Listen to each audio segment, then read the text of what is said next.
Le web a changé votre vie. Bonjour, c'est Bertrand, votre coach web. Bienvenue dans ce nouvel épisode du podcast, épisode 333. Et oui, le web a changé notre vie à tous. On se rend pas compte à quel point il a changé notre vie. On peut critiquer les réseaux sociaux, on peut critiquer Twitter, on peut critiquer Facebook, on peut critiquer... J'ai vu des critiques par exemple sur Wikipédia, sur... comment était géré Wikipédia, on peut critiquer les sites internet, on peut critiquer la pub, on peut critiquer plein de choses, mais franchement, vous imaginez maintenant votre vie sans internet, vous imaginez votre vie sans le web, bah franchement, non, c'est pas possible.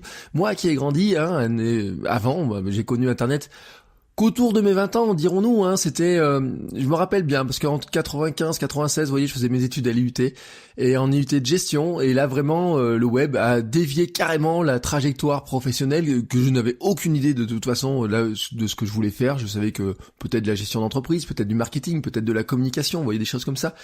Et un jour, donc, un professeur en projet tutoré nous a posé une question avec certains de mes camarades. Il a dit, bon, bah voilà, on a peut-être un truc nous à vous faire travailler, sur lequel on pourrait travailler. Il a dit, est-ce que ça vous dirait de créer le premier site internet de notre IUT? Et donc on l'a regardé, on a dit bah oui d'accord, nous sommes d'accord, mais on lui a posé une deuxième question qui était importante, on a dit mais c'est quoi internet? Qu'est-ce que c'est un site internet? On sait pas ce que c'est. Et oui, c'était 95, 96, il a donc pris la clé d'une salle. Dans cette salle, il y avait un seul ordinateur, c'était le seul ordinateur de l'IUT connecté à internet. Et oui, ça paraît drôle. Là, une grosse machine a commencé à faire des drôles de bruit. Oui, c'était un modem qui s'est connecté et nous avons découvert nos premières pages web, quelques pages d'université, de choses comme ça. Et on s'est lancé avec certains de mes camarades dans la création de notre premier site. Et à l'époque, on a cherché des bouquins pour apprendre ce que c'était, des choses, comment on écrivait une page internet. Et comment on écrivait tout simplement une page internet, non, je dirais une page web. Parce que hier, finalement, j'ai passé toute ma journée, parce qu'on parle des 30 ans du web, à expliquer ce que c'était que la différence entre Internet et le web, qu'on ne fêtait pas les 30 ans d'Internet, mais qu'on fêtait bien les 30 ans du web, qui est finalement qu'une application d'Internet, au même titre que le mail, qui a lui 54 ans, ou le courrier électronique a 54 ans quand même. Le premier message envoyé en façon courrier électronique, même si c'était pas tout à fait la même forme que maintenant, a 54 ans. Et donc là, on a fêté non pas les 30 ans du web, de l'Internet, mais les 30 ans du web.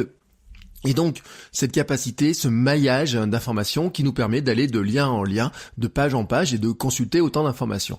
Et donc, aujourd'hui, pourquoi je vous parle de tout ça? C'est parce que, normalement, maintenant, le mercredi, je vous parle de livres. Et donc, oui, je me rappelle d'avoir acheté un livre à une époque, HTML 3.2, voilà, le HTML 3.2 c'est 1997 et HTML 3.2 on en avait besoin pour créer les pages web à l'époque. Alors bien sûr il y avait eu un HTML 1, je sais même pas s'il y avait un HTML 2, très clairement, mais en tout cas le HTML 3.2 ça a vraiment été, puis après le 4 ça a vraiment été le moment où il y a eu un fort développement autour de ça, en tout cas chez nous. J'ai fouillé un petit peu ma bibliothèque et j'ai voulu retrouver, voilà, si j'avais retrouvé certains des livres que j'avais à l'époque. Alors, j'ai fait beaucoup de ménage parce que j'avais plusieurs dizaines de bouquins que j'ai fini par mettre à la benne. Autant vous dire que le HTML 3.2, en plus d'ailleurs on a des références partout, etc. Peut-être j'aurais dû le garder pour mes archives, vous voyez, pour faire mon espèce de petit musée de ma découverte d'internet à moi. Mais en fait, c'est comme mon premier livre sur PHP, qui est un gros pavé que je lisais dans le métro parisien quand je faisais mon stage quelques années plus tard.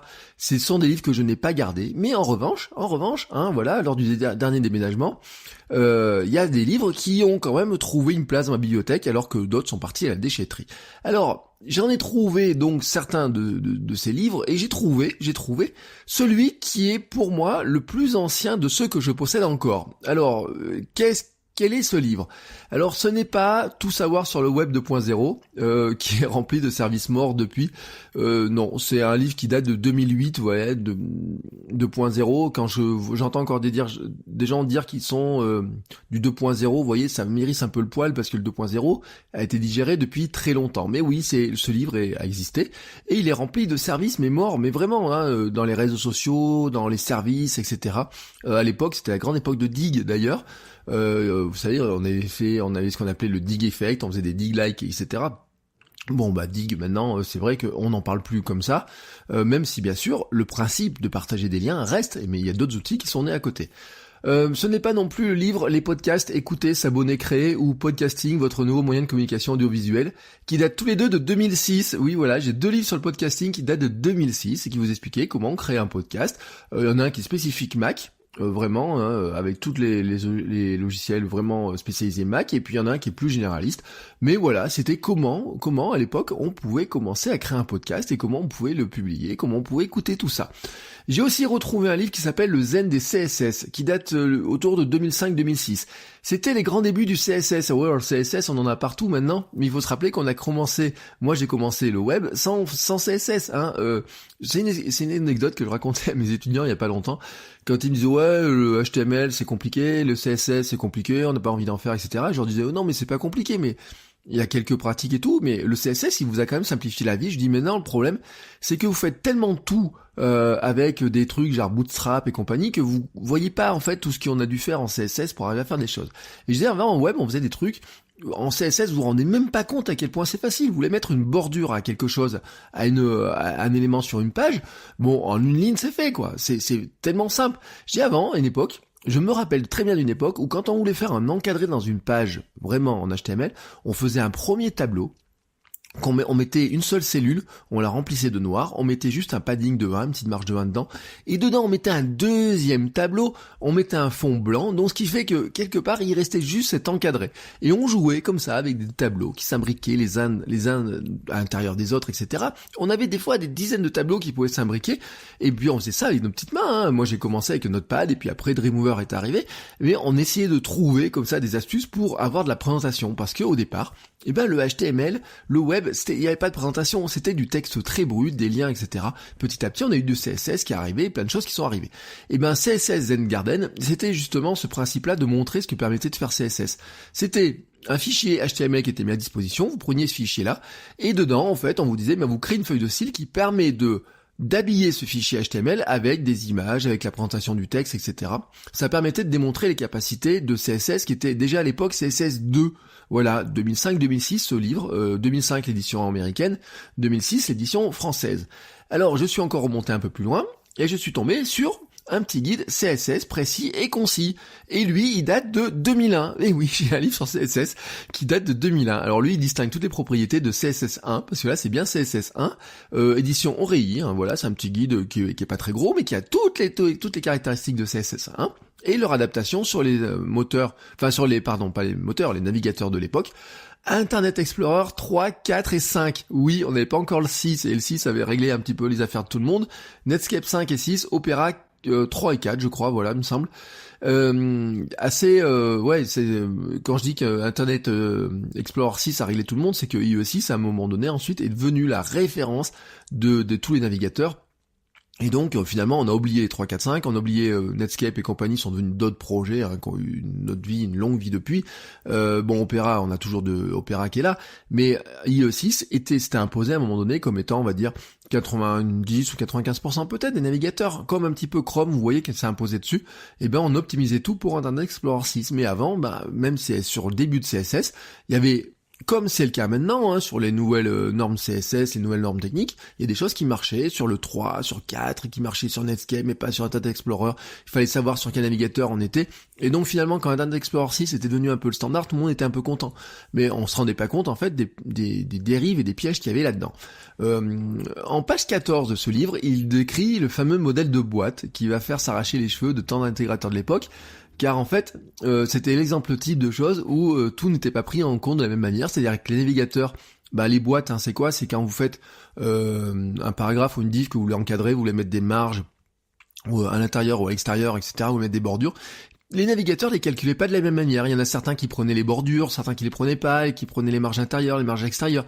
Quand vous mettiez quelque chose en pixels qui faisait 100 pixels, ça en faisait 110 chez l'un, ça en faisait 95 chez l'autre, mais ça faisait jamais vraiment le chiffre que vous vouliez partout où vous vouliez. Voilà, c'était le petit jeu de l'époque. Parce que oui, à l'époque, on faisait toutes les pages avec des pixels en fixe, etc. C'était avant qu'on fasse du responsive, qu'on fasse aussi de tout un tas de choses qui étaient plutôt proportionnelles. Alors, on arrive enfin dans ces deux livres, en fait il y en a deux, mais ce sont deux livres qui sont pour moi les plus anciens de ma bibliothèque. Les autres, je les ai balancés, je dois avoir quelques livres, peut-être des PDF, je sais pas, mais qui sont plus récents que ça, etc. Mais dans ma bibliothèque, dans ce que j'ai gardé, dans ce que j'ai sous la main, là vraiment sous la main, il reste deux livres qui étaient sur des livres d'ergonomie. Alors l'ergonomie de site internet, c'était mon sujet de mémoire en 2001-2002 quand j'ai fait un master enfin à l'époque ça s'appelait encore un DESS, en développement commercial par les NTIC, Nouvelles Technologies de l'Information et de la Communication. Là aussi je disais ça à des étudiants il y a pas longtemps, je disais mais on n'emploie plus le mot NTIC, Nouvelles Technologies, et un des étudiants m'a dit bah si on a un prof qui le fait encore. Bon, j'ai souri un petit peu et autres, mais c'est vrai que c'est une nouvelle technologie. Voilà, quand on dit que le mail, le principe de courrier électronique a 54 ans, que le web a 30 ans, Internet en a encore beaucoup plus, on peut pas dire non plus que ce soit vraiment très nouveau. Mais voilà, c'est vrai que pour certains, bah on est encore dans des phases de découverte, beaucoup. Et puis ça évolue tellement vite qu'il y a toujours des nouvelles choses qui arrivent. On a l'impression que ça reste quelque chose qui est très récent à l'échelle de l'humanité. C'est vrai que c'est quelque chose qui est très récent. À l'échelle de nos vies, finalement, on se rend compte que c'est pas si récent que ça. Donc, j'arrive sur mes deux livres 2001-2002.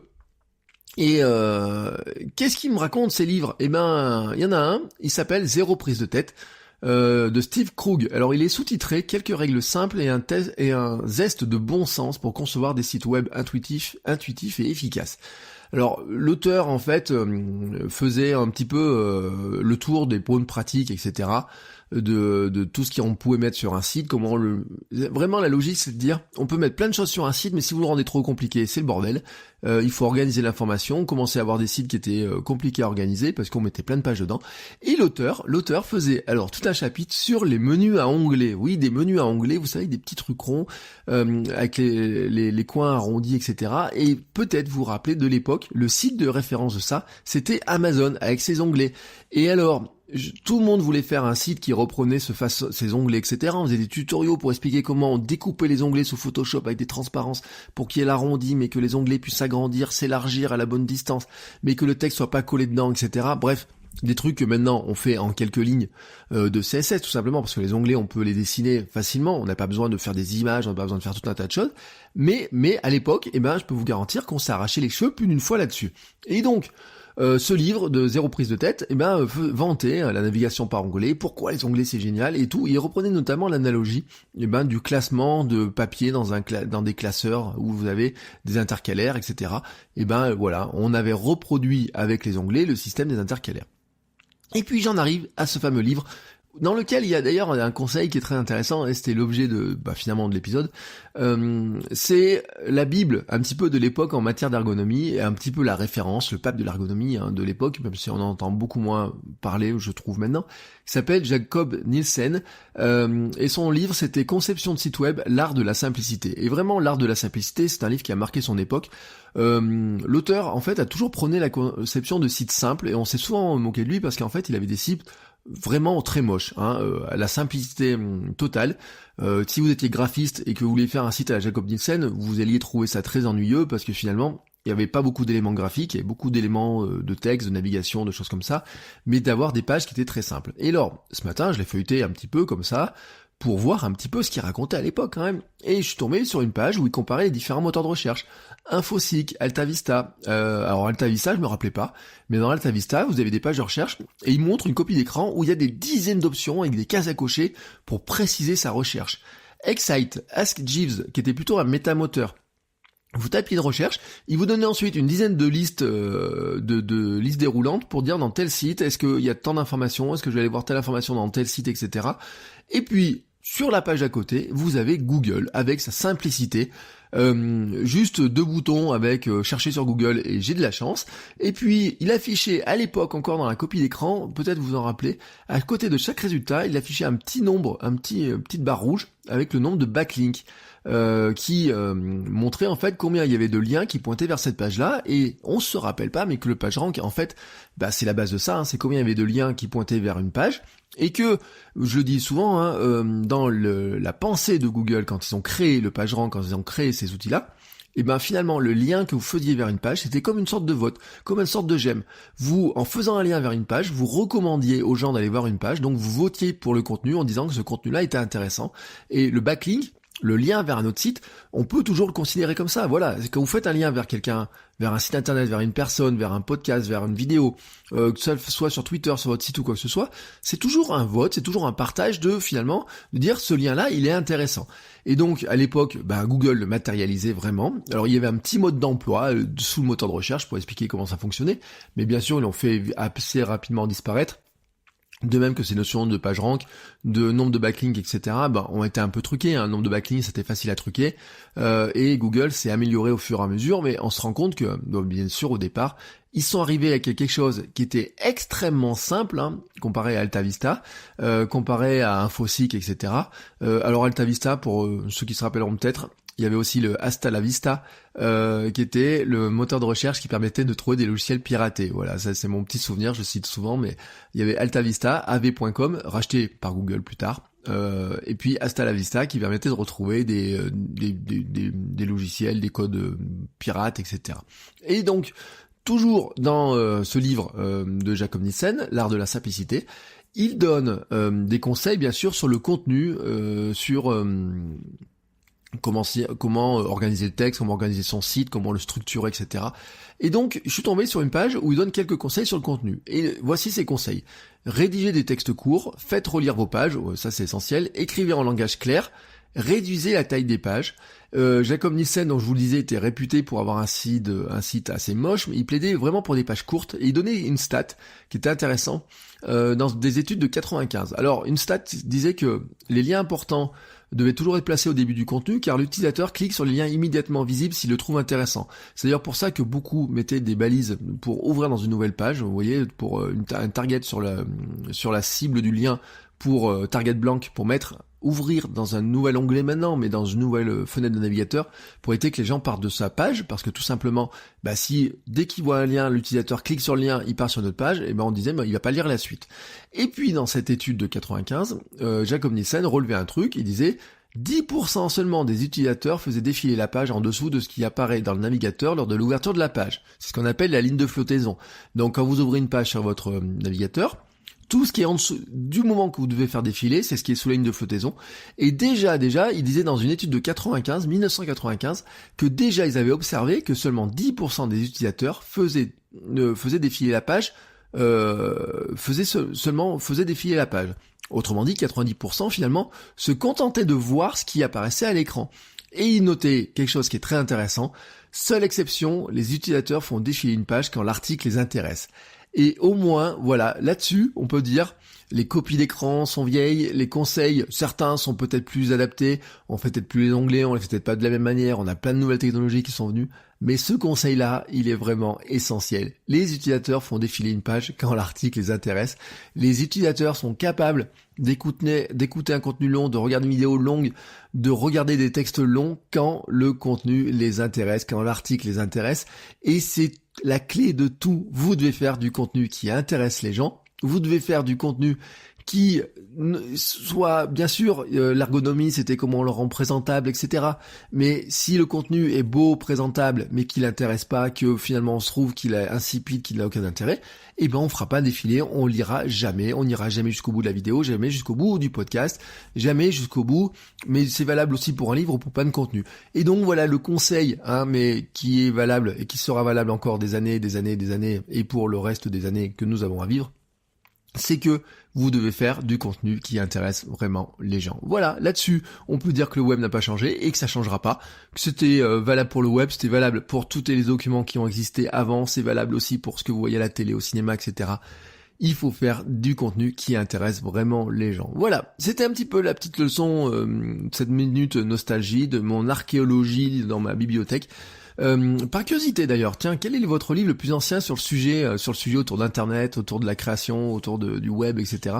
On peut en discuter si vous le souhaitez en commentaire dans les commentaires de l'épisode sur le forum club.votrecoachweb, puisque chaque épisode vous pouvez retrouver sur mon site votrecoachweb.com le numéro de l'épisode, donc votrecoachweb.com/333, et sur le forum club.votrecoachweb.com il y a une discussion en dessous pour chaque épisode, et donc vous pouvez venir mettre vos petits commentaires et me dire tiens, quel est le livre qui pour vous est le plus ancien, ou peut-être aussi celui qui vous a le plus marqué, c'est-à-dire peut-être vous ne l'avez pas, un peu comme mon HTML 3.2 là, mon gros pavé, mais finalement c'est un livre qui vous a marqué et dont vous vous souvenez encore son existence, parce que il a marqué un petit peu vos débuts dans la découverte d'internet, du web et de la création de contenu. Voilà, sur ce je vous souhaite à tous une très très belle journée et je vous dis à demain pour un nouvel épisode. Ciao ciao les créateurs.